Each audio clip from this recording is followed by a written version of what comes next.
Arc-en-ciel.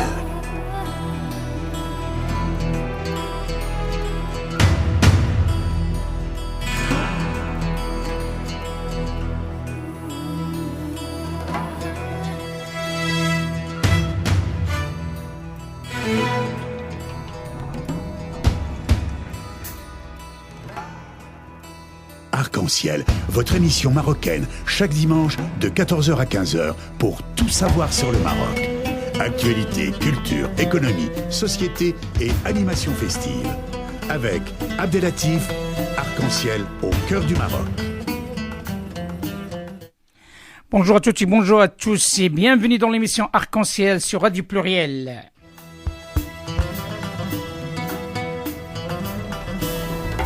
Arc-en-ciel, la chronique.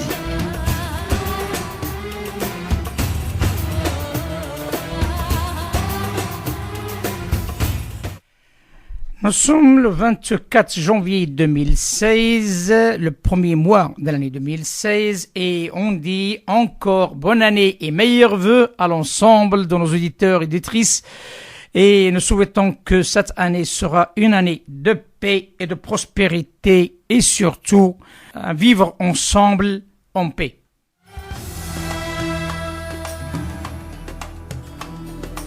Arc-en-ciel au cœur du Maroc. Ce jour-là, nous sommes heureux de vous présenter une parmi les grandes compétences franco-marocaines, avec son intégrité, son travail, détermination et surtout son soutien à travers ses actions par rapport aux Marocains de son pays et de notre pays d'origine, le Maroc. Une personnalité qui a, depuis un certain temps, qui a mis la main dans la pâte et qui n'a pas cessé d'avancer et nous sommes très heureux de l'avoir d'ici peu de temps pour parler avec lui, sur ce que représente et aussi quel message peut-on donner sur des compétences franco-marocaines telles que notre invité. D'ici là, on va rester avec cette très très très belle chanson qui est dédiée aussi à notre invité.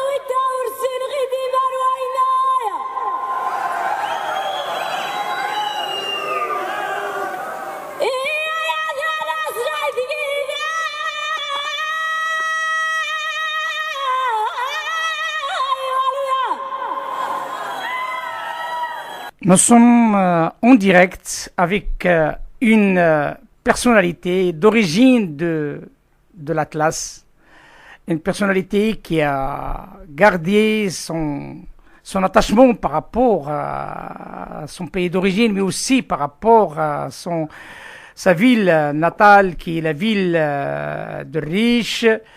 Nous sommes, mesdames et messieurs, en direct avec le président de l'association Amdam, c'est Abdelaziz Ammar. Ahlan wa sahlan. Merci beaucoup pour l'invitation et merci beaucoup pour la musique. C'est une musique qui me parle beaucoup, que j'écoute régulièrement. Merci pour l'invitation.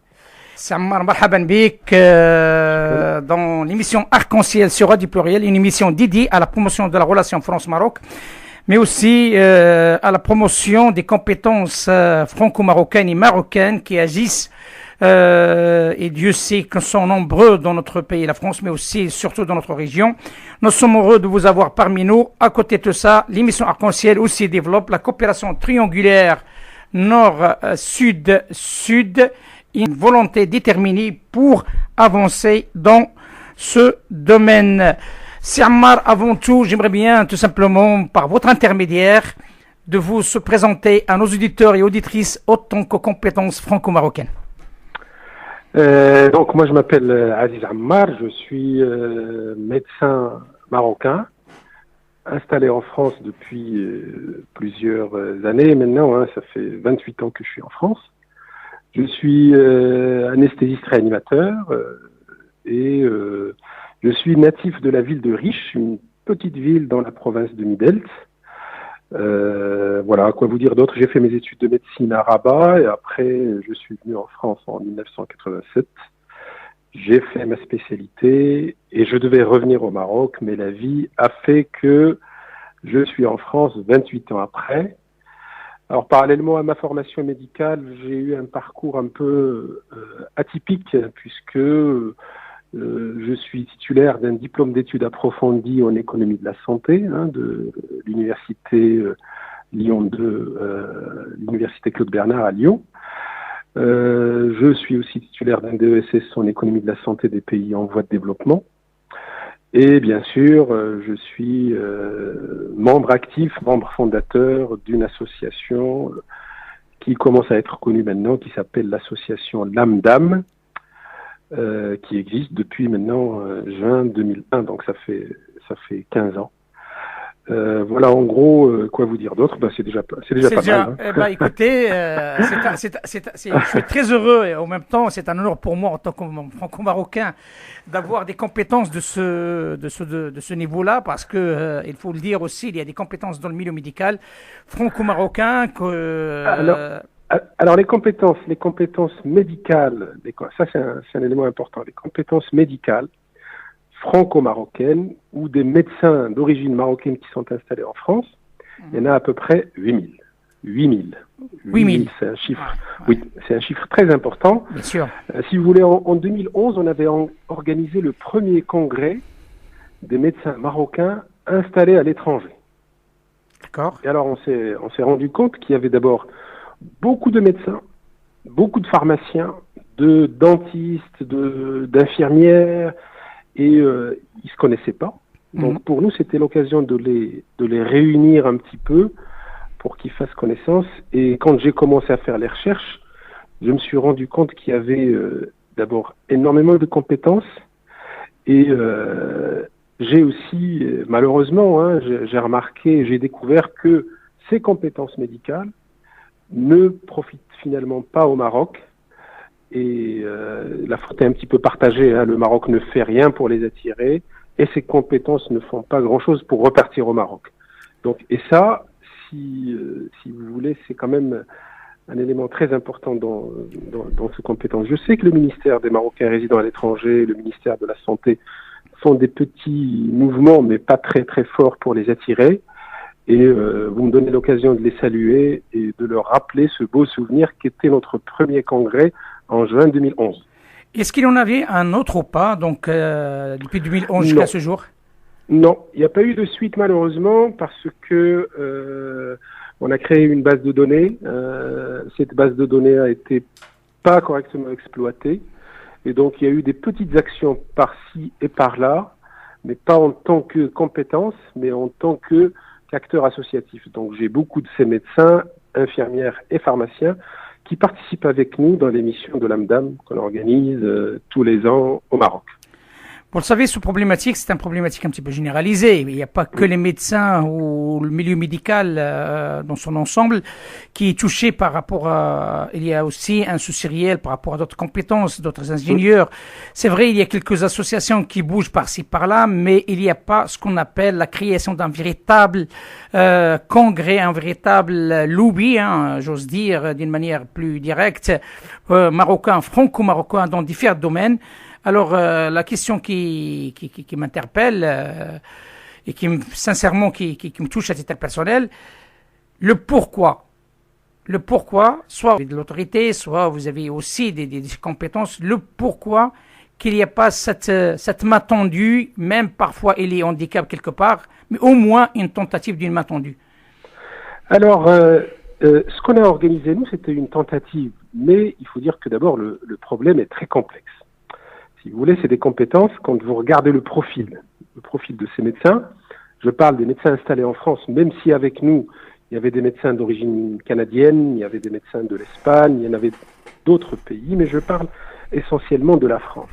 Quand vous regardez le profil, c'est en général des hommes. Donc c'est un homme entre 46 et 50 ans, donc l'âge moyen. Ce sont des médecins qui sont installés en France depuis de nombreuses années. Très souvent, il y a des couples mixtes. Donc, très souvent, c'est des gens qui ont un train de vie plutôt correct en France. Donc, si vous voulez, tous les éléments sont là pour les maintenir en France. Vous avez des attaches familiales, vous avez des attaches professionnelles. C'est des médecins qui travaillent dans des grands CHU, dans des cliniques, dans des hôpitaux. Et vous avez un train de vie avec des revenus relativement corrects. Voilà, donc là, je décris un peu le profil type. Donc, pour ces médecins, quelle est la possibilité pour le Maroc de les attirer pour revenir au pays? Pour moi, il n'y a pas 400 000 réponses. Il y en a deux. Premièrement, vous avez des médecins qui souhaitent revenir au Maroc. Il y en a, et j'en connais, hein, si des collègues écoutent cette interview, peut-être qu'ils se reconnaîtront, qui souhaitent rentrer au Maroc, mais qui ne trouvent pas de passage, parce que pour aller dans les hôpitaux, c'est pas facile d'intégrer la fonction publique quand on a 50 ans. Pour aller dans des cliniques, bon, il y a des fois des pratiques qui sont pas toujours très très saines. Il faut avancer beaucoup d'argent pour entrer dans les cliniques, donc c'est pas toujours facile. Donc cette catégorie ne représente pas la majorité. Donc moi je dirais sur les 8000, il y a peut-être 10 ou 15% qui souhaitent réellement revenir au Maroc. Mais à côté de ça, tous les autres, et je peux parler en leur nom, voudraient aider le Maroc. Alors comment ils peuvent aider le Maroc? C'est ce qu'on appelle le principe de la migration circulaire. C'est-à-dire ce sont des médecins qui peuvent aller au Maroc sur des missions ponctuelles de formation, de soins, de prévention et d'accompagnement des collègues marocains et des structures de santé au Maroc. Alors, je m'explique. Si, par exemple, le ministère de la Santé souhaite mobiliser ses compétences pour aller travailler dans les zones éloignées de façon ponctuelle, sur une période de 15 jours ou un mois par an, ils trouveront, il n'y a aucun souci. Si les collègues marocains souhaitent avoir une formation dans telle ou telle technique, chirurgicale ou médicale, il y a des médecins qui peuvent effectivement aller sur place et participer à la formation. Et pas forcément dans un cadre lucratif. Hein. Ce ne sont pas des médecins qui cherchent à aller faire de l'argent au Maroc. C'est au contraire simplement pour avoir cette impression de payer un peu leurs dettes. Quand vous regardez en fait leur parcours, très souvent ce sont des médecins qui ont été formés au Maroc.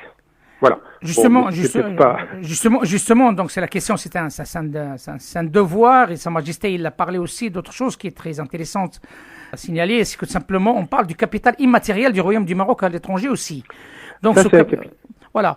Donc, c'est un capital immatériel qui valorise, hein, donc, un médecin marocain, un chirurgien ou spécialiste dans ça, c'est de la valeur ajoutée parce que quoi qu'il arrive, le Marocain, il est toujours, il est collé au dos, hein, qu'on soit clair. Il ne partira jamais et ça, c'est une fierté quelque part. Mais le problème qui se pose, comment ça se fait? Il y a un grand nombre d'institutions marocaines dédiées aux Marocains résidant à l'étranger. Je crois au moins il y en a 4. Et malheureusement, il n'y a pas cette volonté, et là on lance un appel, hein, donc aux responsables de ces institutions, qu'ils essayent de faire quelque chose pour faire rapatrier ces compétences, comme tu l'as bien dit, hein, maintenant, avec cette option d'aider ou d'accompagner les Marocains sur place pendant 15 jours ou 3 semaines, voire un mois.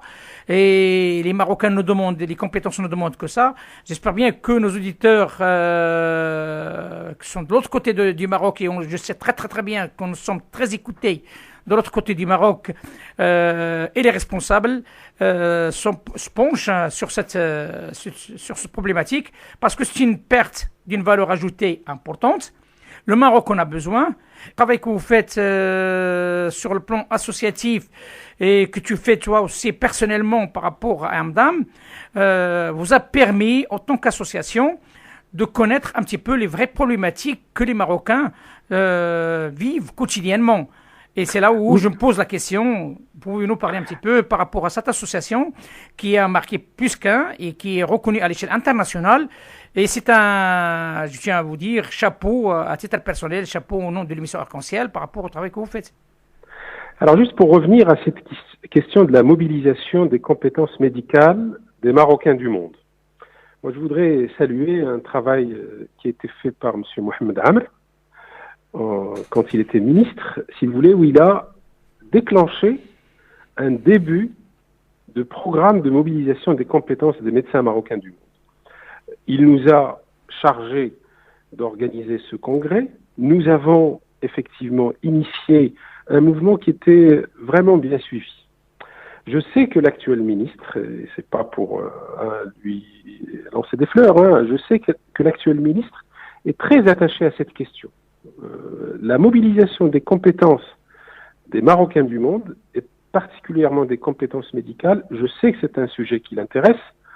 Malheureusement, à ce jour, l'approche n'a pas encore abouti, et moi je reste persuadé, comme je vous ai dit tout à l'heure, les deux axes sur lesquels il faut travailler. D'abord, identifier ces médecins qui veulent revenir, et il y en a beaucoup, et surtout permettre aux médecins marocains installés à l'étranger de participer à leur niveau, à leur petit niveau, à des missions de formation, de solidarité et de transfert de technologie vers les hôpitaux marocains. Voilà, moi, je ne peux pas parler de toutes les politiques envisageables de la mobilisation des compétences, mais pour ce qui est de la mobilisation des compétences médicales, il n'y a que ces deux techniques. Voilà, donc maintenant, si vous voulez qu'on parle de l'AMDAM, moi je...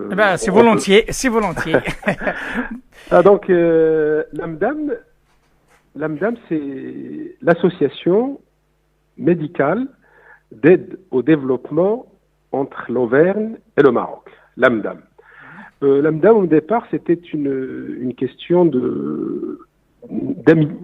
L'histoire a commencé par un repas un soir dans un restaurant chinois à Clermont-Ferrand où on était 7 médecins franco-marocains. On était en train de manger et puis on s'est dit qu'est-ce qu'on peut faire pour aider notre pays d'origine à partir de la France. Alors, parmi ses copains, il y a le docteur Khalid Djeriri, que vous connaissez sûrement. Bien sûr. Et donc, on s'est dit, la meilleure façon, c'est de créer cette association. Et alors, on a essayé de trouver le nom qui correspond le mieux.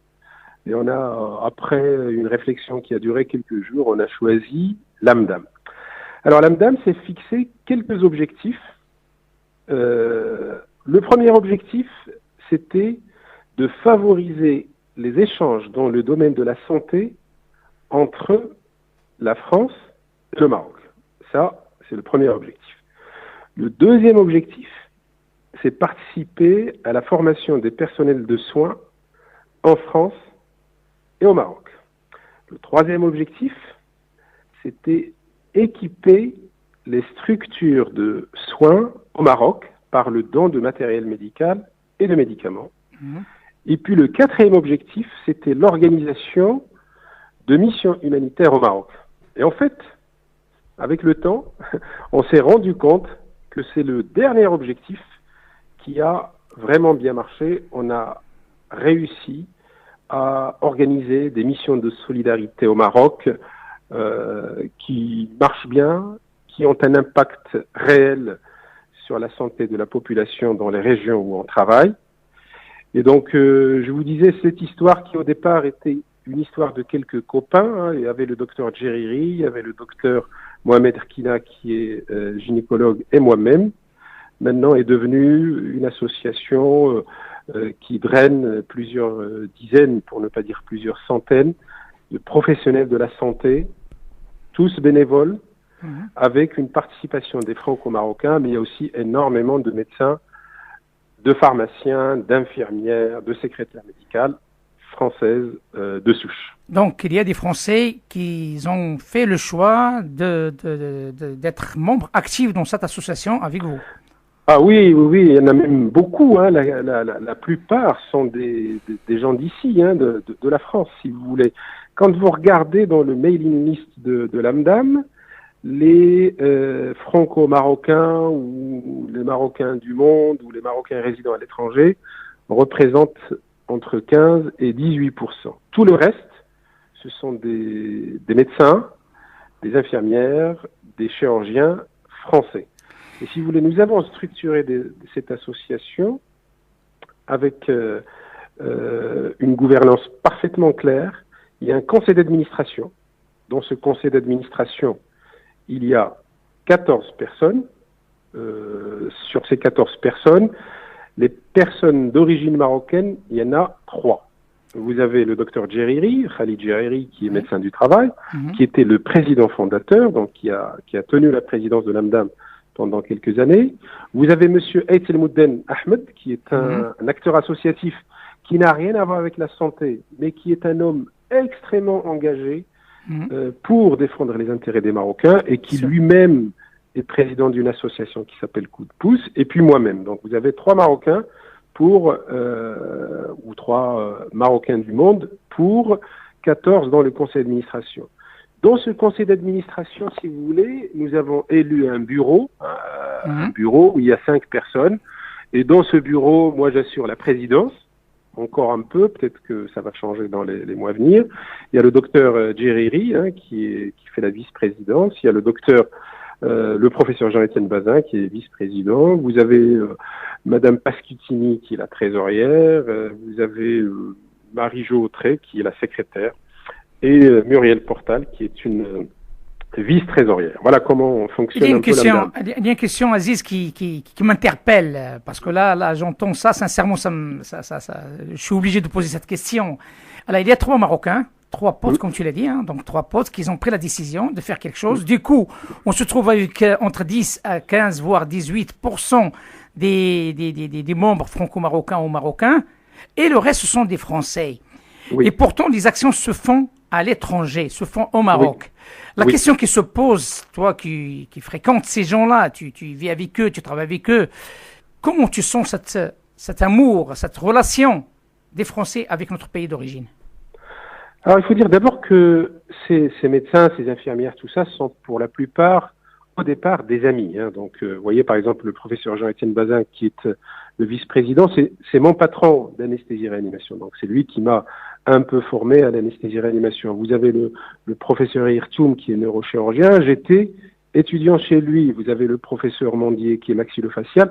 J'étais anesthésiste dans son service. Donc, à la base, si vous voulez, ce sont des personnes qui nous ont fait confiance. Ils ont fait confiance à la démarche, ils ont fait confiance à l'idée, ils ont fait confiance à la philosophie. Alors pourquoi ça a bien marché? Alors ça a bien marché parce que, si vous voulez, d'abord, on leur a présenté un projet qui était clair. Le projet, c'était: est-ce que vous avez la possibilité de donner de votre temps et de votre expertise pour soigner des populations qui se trouvent dans des zones reculées au Maroc? Ça, c'était la question. Et la réponse à cette question était quasi unanime, c'était oui. Et puis progressivement, on a commencé à recruter des médecins, des infirmières qui viennent pour la plupart de la région Auvergne où on travaille, mais il y en a d'autres qui viennent de Paris, de Lyon, de Marseille, du Canada, de l'Angleterre, de la Suisse, enfin, tous les pays du monde ont commencé à s'intéresser à cette action. Alors, donc, c'est des personnes qui sont d'abord, avant de connaître le Maroc, ce sont nos amis.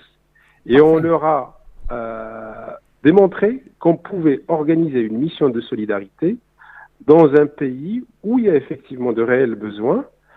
Voilà, donc l'idée... L'idée, c'est la force de la diplomatie parallèle. L'idée, c'est que tout simplement, les Franco-Marocains peuvent faire beaucoup de choses dans un circuit qui est parallèle au circuit officiel. Ça passe mieux, c'est plus fluide, c'est plus intéressant. Ça, c'est sur différents domaines. Sur ces bonnes paroles, si tu le permets, Aziz, on va marquer une petite pause musicale qui, certainement, ça va te rappeler quelques souvenirs. J'espère que c'est de la musique berbère. J'en sais rien. Écoute.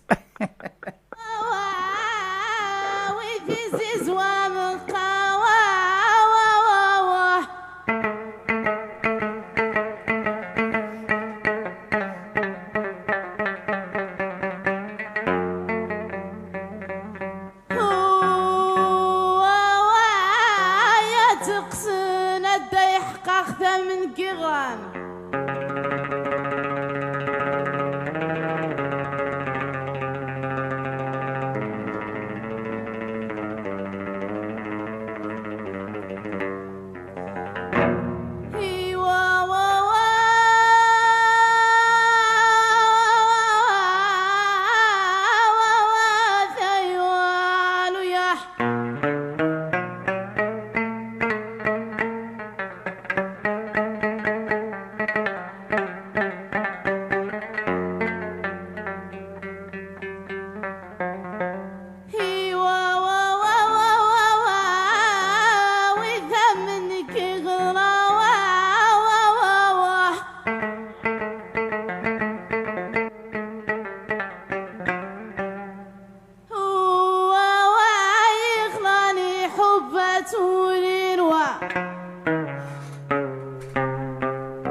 Sur ces belles paroles et surtout sur cette المرسل ديال لوتار من طرب المغربي الأصيل، وهذا دليل قاطع والحمد لله على تنوع الأمة المغربية ببرابرتها وعربها وكذلك بتنوع ديانتها. هذا شيء جميل، وهذه قوة خارقة للعادة تحت شعار واحد، المقدسات اللي الحمد لله كل شيء تأمن بهم، وهذا دليل قاطع بأن المغرب هو بلد واحد.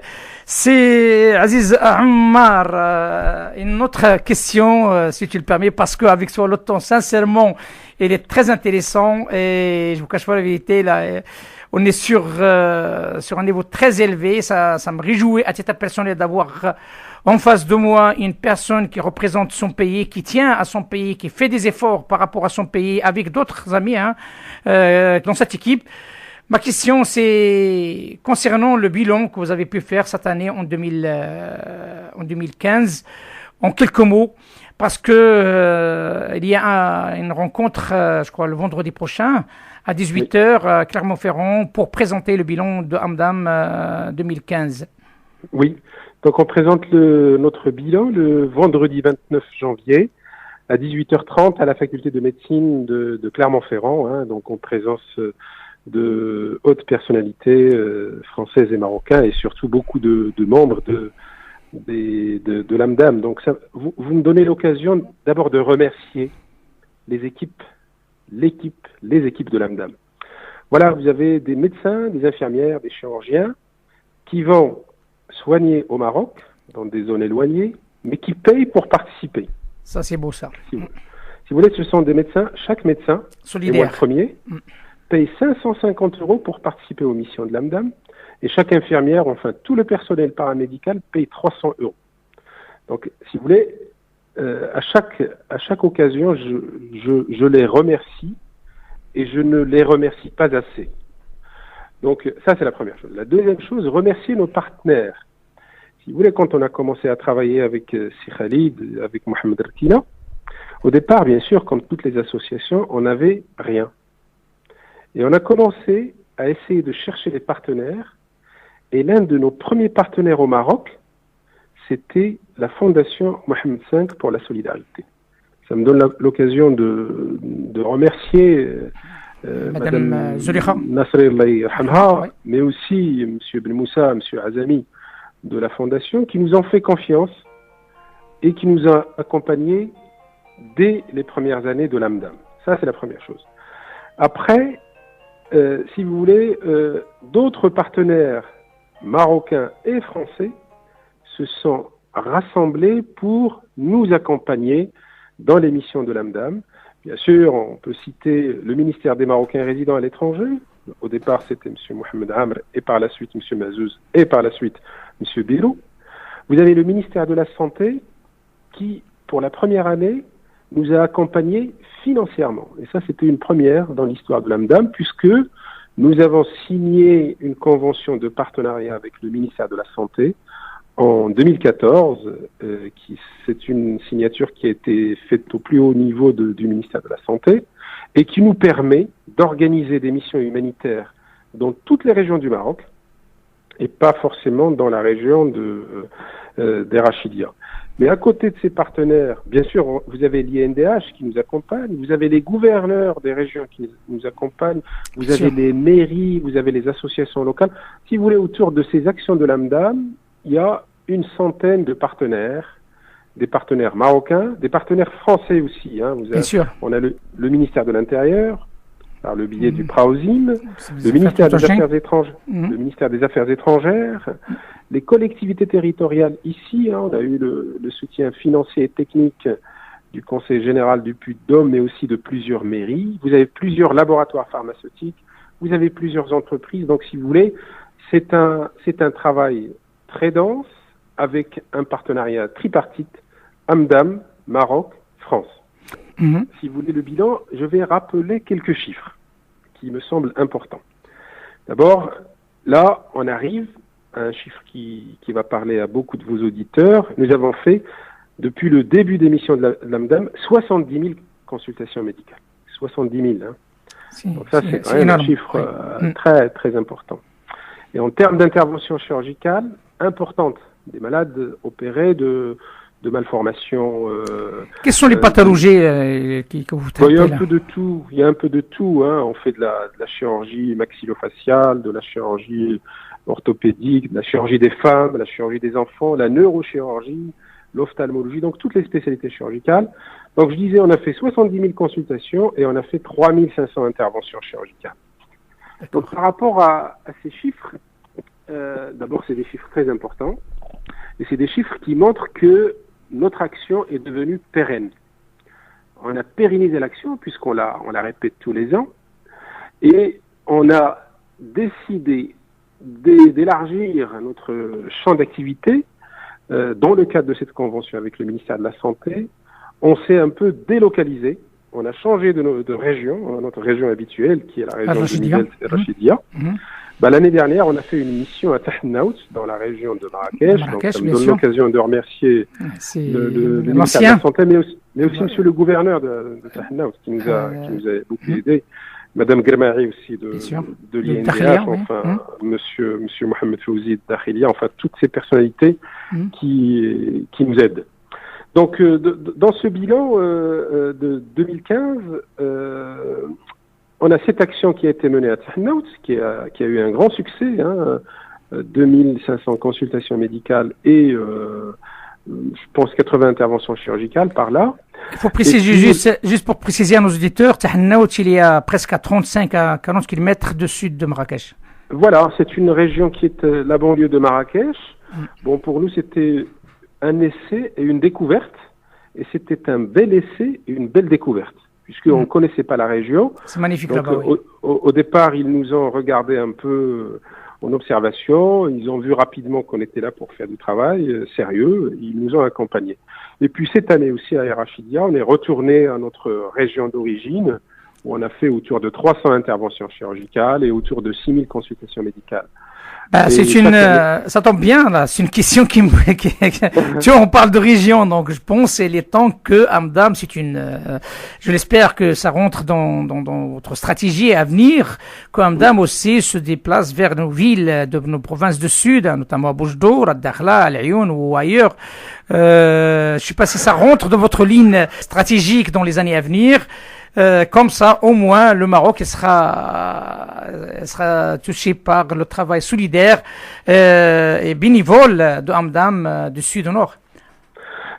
Si vous voulez, nous, on est d'accord. Si vous voulez, on nous a demandé, pas de façon officielle, mais presque, d'organiser effectivement une mission dans les provinces du sud marocain. Comme on l'a dit, l'AMDAM est prête à le faire. Nous serons très heureux de le faire. Mais par contre, nous, notre condition, si vous voulez, c'est que les gens qui sont sur place s'occupent de toute la logistique sur place. Parce que c'est une région qu'on ne connaît pas. Donc si les autorités marocaines sont prêtes à s'occuper de toute la logistique sur place, nous, on est prêts à y aller. Donc l'appel est lancé dans ce cas-là. Oui, il n'y a pas de souci, l'appel est lancé. En plus, on a eu des discussions avec un haut responsable marocain qui va peut-être se reconnaître dans cette interview. Notre réponse était claire. On est d'accord, on aimerait faire une mission dans le sud marocain, dans les provinces du sud, mais nous n'avons pas la capacité technique pour s'occuper de la logistique. Donc, c'est le minimum à faire. C'est le minimum à faire. Oui, nous, on peut y aller. Mais cette année, parce que vous parliez du projet stratégique, donc nous allons essayer de toucher d'autres régions. Donc, peut-être retourner à la région de Tahnaout, peut-être. Alors, on a eu un appel de la région d'Azilal. Oui. Alors, je ne sais pas, comme il y a eu une modification de découpage administratif, je crois que c'est la région de Bni Mellal, il me semble. Je ne suis pas sûr. Donc là, il y a un membre de l'équipe de l'Amdam qui est en voyage découverte sur place pour voir ce qui peut se faire.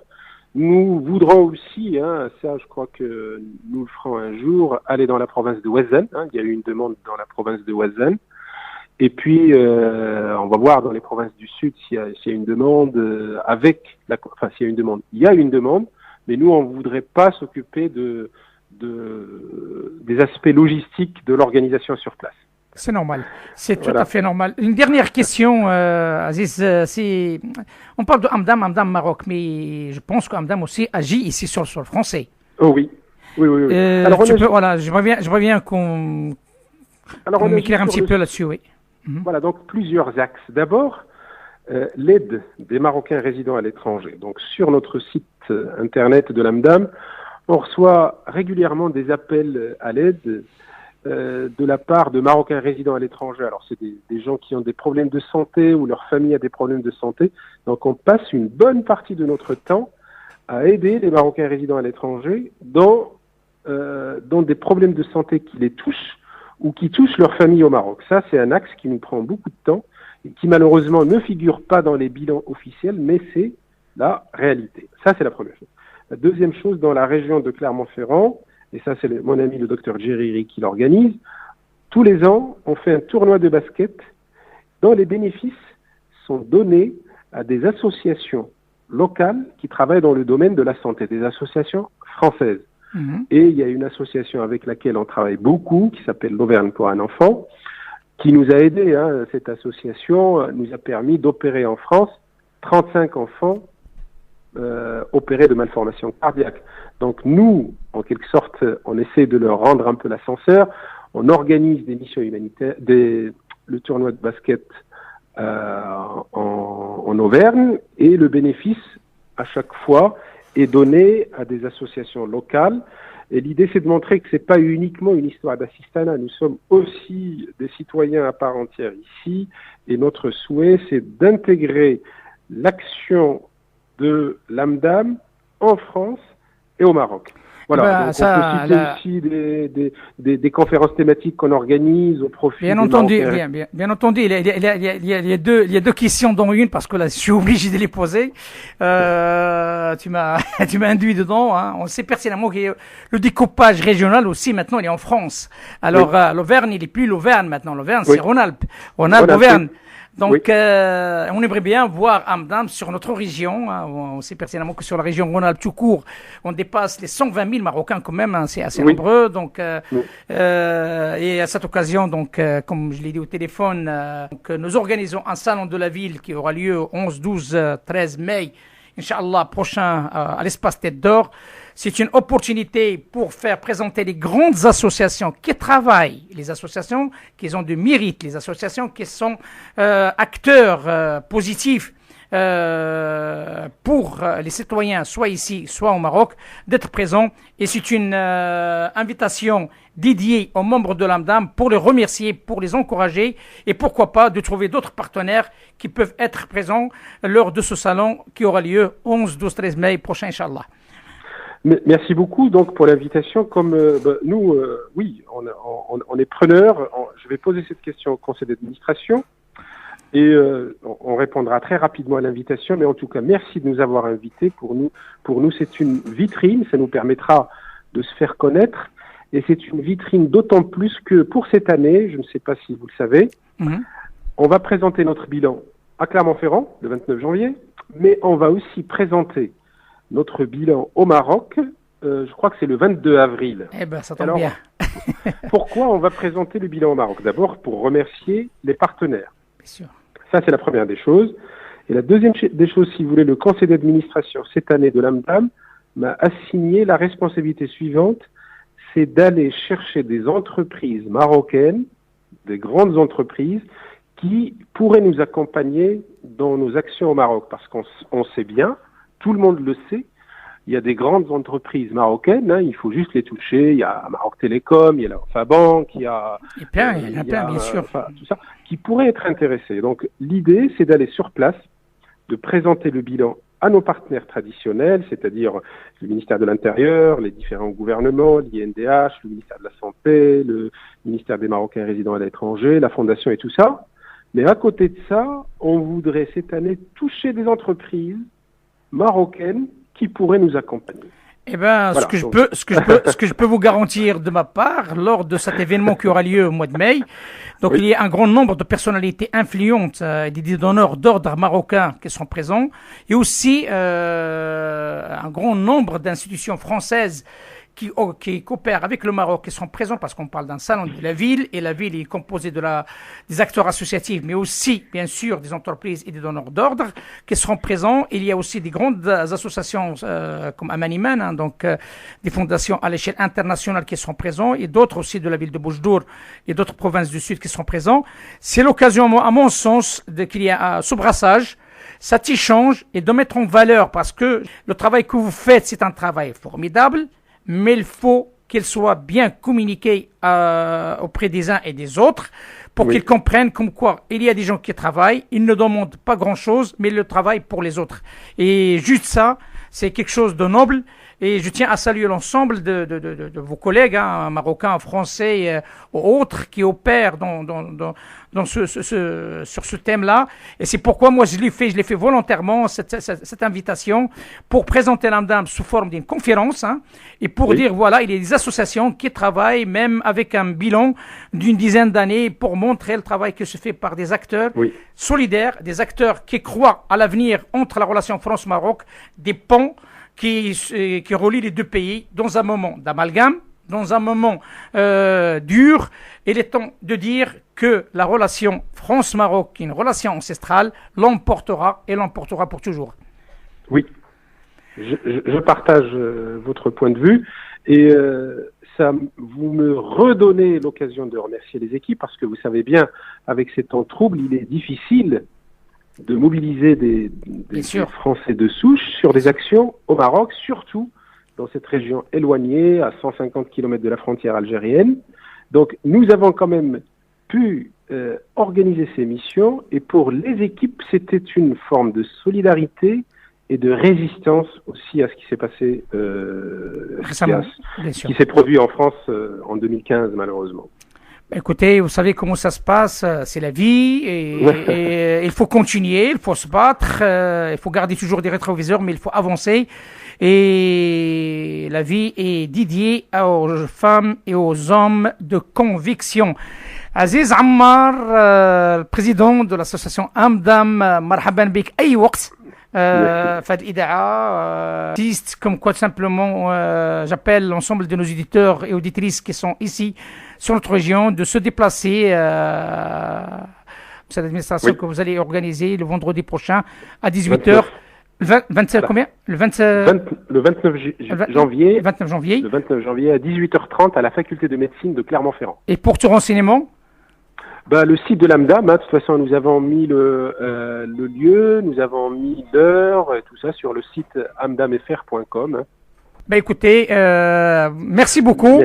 Et تحياتي وشكرا جزيلا على هذا الوقت اللي عطيتينا. وغادي نخليك مع هذه الأغنية الجميلة اللي هي أغنية معبرة من أعماق الأطلس، لود الأطلس. تحية صديقة. مع السلامة أخي. Merci beaucoup. مع السلامة. مع السلامة.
جابوا الموسم جديد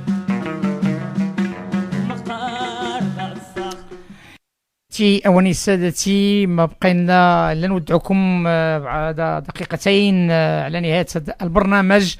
تحية خالصة للأخ والصديق عزيز عمار رئيس جمعية أمدام، une association reconnue à l'échelle internationale, une association qui travaille pour la promotion de la santé au Royaume du Maroc à travers des actes solidaires.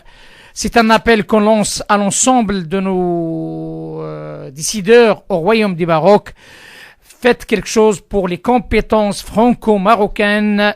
Faites en sorte qu'il devienne un véritable capital immatériel et capital matériel pour le Royaume du Maroc, parce que c'est l'envers l'intérêt de notre pays.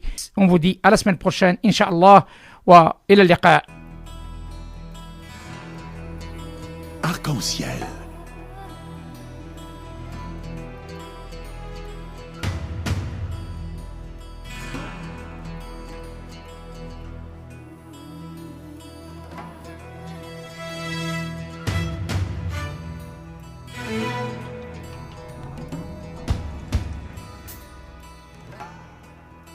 Arc-en-ciel, votre émission marocaine, chaque dimanche de 14h à 15h pour tout savoir sur le Maroc. Actualité, culture, économie, société et animation festive. Avec Abdelatif, Arc-en-ciel au cœur du Maroc.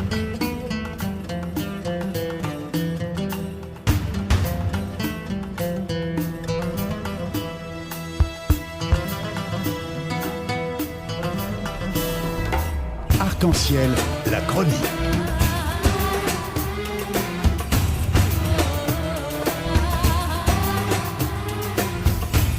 Arc-en-ciel info.